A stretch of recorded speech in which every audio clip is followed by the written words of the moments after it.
mi preocupación hoy con la planeación no está en tanto qué rumbo debe tomar la ciudad, sino cómo vamos a hacer para que la gente joven que está en este momento logre entender la importancia del cambio de comportamiento urgente para lograr entender que la transformación no va a arrancar adelante o en el futuro. No, el cambio de comportamiento es fundamental, pero es tal vez el más difícil.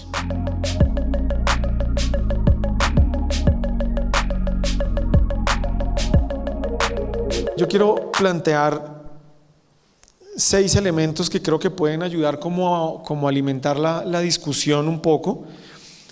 El primero es que hay que entender que las ciudades son cuerpos vivos, ¿cierto? Las ciudades nacen, crecen, algunas se transforman, hay otras que se estancan, hay algunas que desaparecen, hay otras que vuelven y reaparecen, pero en últimas es muy difícil creer que la ciudad es una maqueta, ¿sí? Las maquetas generalmente tienen una visión estática de lo que, o incluso los planos de lo que debería ser la ciudad.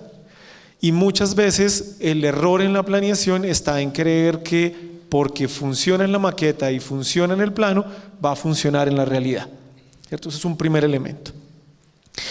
El segundo elemento es que la planeación es una expresión clarísima de poder, de priorización, de acción, de imposición también, pero al mismo tiempo de organización. Porque quien ejerce el rol de planeador es el que está definiendo el camino que se va a seguir, define hacia dónde vamos a crecer, cómo vamos a crecer, define qué tipo de ciudad vamos a tener, y eso es una responsabilidad gigantesca. Y lo que hemos encontrado en ese proceso es que quien toma esa decisión no necesariamente está pensando en la ciudad, ¿sí? Yo creo que se queda mucho en el tema técnico y en el tema político y se pierde la concepción real de lo que estábamos hablando ahorita del dinamismo de la ciudad. Tercero, yo creo que en Colombia lo que hemos, y en América Latina en muchas ciudades, lo que hemos visto es un intento por tropicalizar unos procesos culturales, sociales, económicos, políticos de otros contextos, fundamentalmente europeos y de Estados Unidos.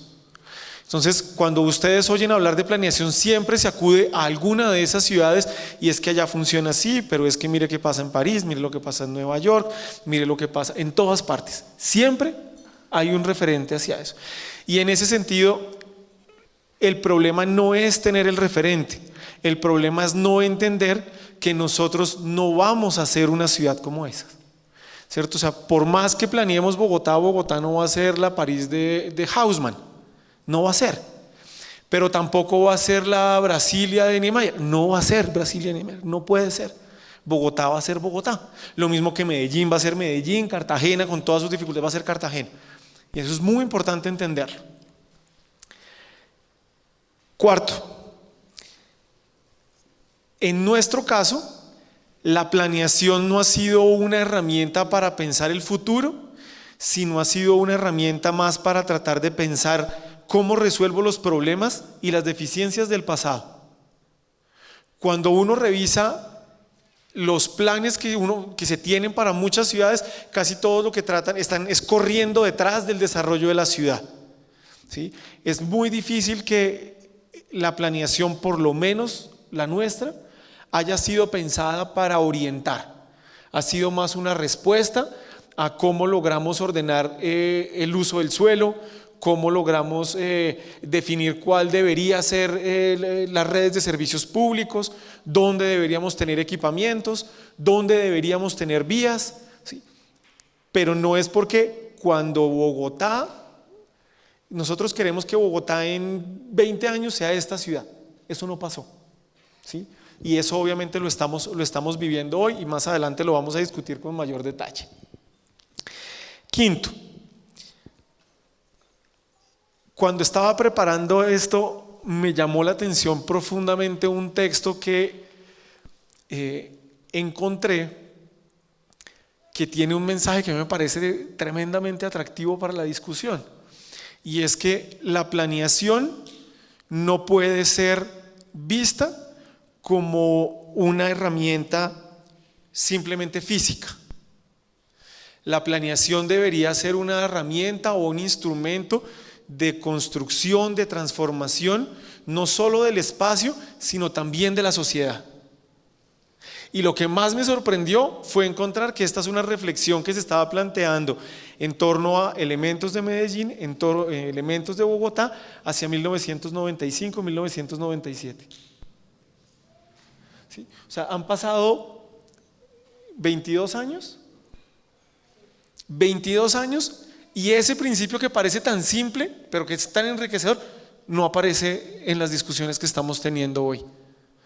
Y yo creo que ahí hay un elemento clave en el debate que se va a dar en Bogotá y en muchas otras ciudades donde se está diciendo, bueno, ¿cómo vamos a crecer? ¿Para dónde vamos a crecer?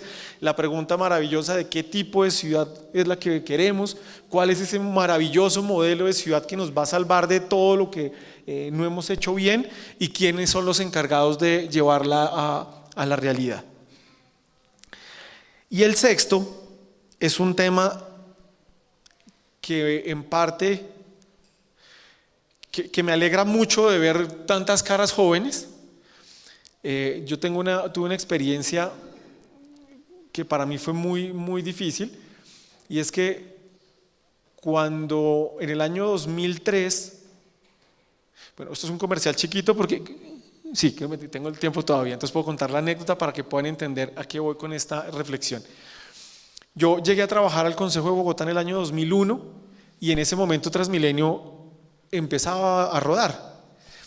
Y pues yo soy politólogo, ¿cierto? No soy un ingeniero, no es que tenga tanta imaginación, simplemente pues me montaba al bus. Y no sé por qué se me ocurrió empezar a anotar los problemas que yo iba encontrando en Transmilenio, y luego le mandaba una carta al gerente de Transmilenio y le decía, oiga, encontré que en esta estación hay este problema, que en esta... Y en ese momento mi jefe, que fue cuando arranqué a trabajar temas de ciudad con Juan Carlos Flores, él me dijo, oiga, ¿por qué no monta una matriz y cada mes usted va y le hace un recorrido a todas las estaciones y le mandamos al gerente una información pues para que corrija el tema si está arrancando? Entonces yo me monté a hacer toda esa vaina y me dijo, bueno, ya que está tan engomado con el tema, ¿por qué no empieza a estudiar Transmilenio? Eso es año 2001, no soy tan viejo, pero en ese momento no existía USB, no existían digamos los discos duros. Entonces yo pedí toda esa información y me llegó una pila de estudios impresos, los estudié y encontré Curitiba. Y entonces yo dije, si a mí me gusta Transmilenio, pues yo me tengo que ir a Curitiba a estudiar el sistema de ellos para ver yo cómo ayudo a resolver los problemas que vaya a tener el sistema. Y me fui a estudiar la maestría en Curitiba en el 2004. Feliz, dichoso, hice un trabajo de campo. Yo estaba feliz con el tema, súper ilusionado con lo que se podía hacer. Cuando llegué me encontré con dos cosas. Lo primero es que a Transmilenio no le importó la investigación que yo hice en ese momento. No es porque sea mía, pero pues era un conocimiento que podía aportar, y pues yo no estaba buscando trabajo, simplemente quería contarles lo que yo había encontrado. Pero lo segundo fue que cuando yo llegué a la universidad, a los Andes, yo les dije, oiga, yo estuve en Brasil estudiando el tema de ciudades, el tema de las ciudades va a ser súper importante, ¿por qué no dictamos una clase sobre eso? Y los Andes dijeron, no, eso no nos interesa a nosotros. No, pues, chévere, bien, pero no.